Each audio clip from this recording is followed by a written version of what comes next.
why dogs and cats living together has hysteria. Wow! Can you dig it? Can you dig it? Can you dig it?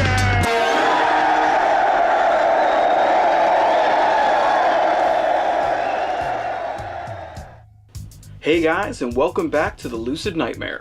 I'm your host as always, Jay Schatzer, and today I've got another fantastic Giallo in the mix. It is Emilio Miraglia's 1972 hit. It is The Red Queen Kills 7 Times. And guys, this is a real treat. Like his first effort, Emilio just knocks this one out of the park, and it's just a fantastic Giallo.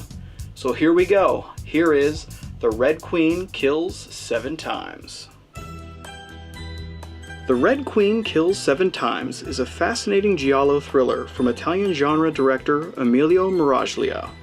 Forged with an insatiable bloodlust and presented in a psychedelic light, this little horror gem is a wonderful example of the genre.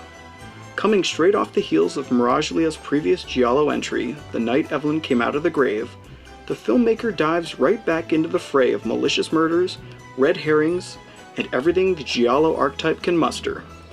Needless to say, The Red Queen Kills 7 Times is in more than capable hands. The film follows the innocent Kitty Wildenbrook, as she is in line to inherit her family's lavish estate.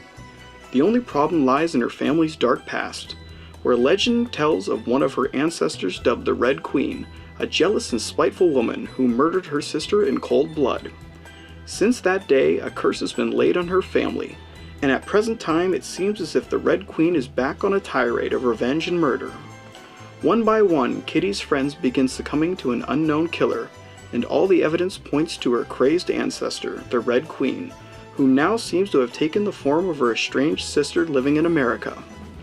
Is it her sister, a mad psycho, or is it truly the Red Queen come back from the dead? Who knows, but one thing's for certain, Kitty is in the crosshairs of a killer. Barbara Boucher takes on the role of Kitty Wildenbrook, the troubled young woman whose past is back to haunt her. Approaching the character with a timid manner and pacifist outlook, Boucher doesn't do much other than lay on the sympathetic charm in her attempts to stay sane and alive, but in that simple presentation, she allows her outrageous beauty and overall innocent appearance to take center stage and shine. She's not the type of character to take charge and drive the narrative onward, more like a tormented deer in the headlights, reacting to shadows and specters at every turn. It's a staple of the genre, but here it is used in rampant abundance, yet with great effect. What really allows this approach to work is the inclusion of a plethora of unusual and memorable characters to take the burden of guiding the film along and project it into nail-biting territory. Ugo Paglia does much of the heavy lifting as Martin Hoffman, a local man who gets swept up into the madness once he reveals his long-standing attraction to Kitty Wildenbrook. Though assimilated as a possible suspect within the cast, Ugo does a wonderful job in playing a more detective-like role, as he presses through the mystery of the Red Queen and the possible connections the legend has with his estranged ex-wife, who now is locked up in an insane asylum. Where the Red Queen Kills 7 Times really thrives, though, is that it is extremely unpredictable. There's a ruthless number of twists and turns within the film, and they all serve to up the stakes as people begin being murdered one by one. The mystery surrounding the Red Queen is rather intriguing, and the fact that she is able to kill and then vanish without a trace adds to the suspense of the film and the overall supernatural feel of the production. This concept is not squandered, though, by director Emilio Miraglia, for he uses the ghostly specter of the Red Queen to hauntingly good use. The killer, draped in a red cloak and covered in a long black wig, is quite a visual treat for the eyes, and when viewed in a dreamlike fashion, serves to be quite a startling sight and an exceptionally memorable one. It's without a doubt that The Red Queen Kills 7 Times is a ridiculously fun Giallo film. It takes all of the staples of the genre and just runs with it, often mixing it up into ghostly territory thanks to the inclusion of the Red Queen herself.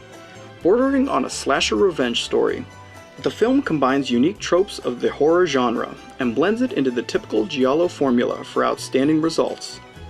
Often sleazy, as is par for the course, The Red Queen Kills 7 Times is a highly enjoyable cinematic experience. One that has sadly existed under the radar for casual horror movie fans, but one you should definitely check out if this sounds at all up your alley. The Red Queen Kills 7 Times is a great Giallo flick with copious amounts of twisted tricks. And guys, that is The Red Queen Kills 7 Times. An outstanding Giallo and just really enjoyable. So if you find that any kind of intriguing, get on it as soon as possible because it really is a gem. But guys, that's it for me today. Hope you enjoyed that review, and I hope you like what I'm doing here. If you do, please like and subscribe. And if you have time, leave a comment below because I'd love to hear from you. But until then guys, I will see you at the next movie review. Take care.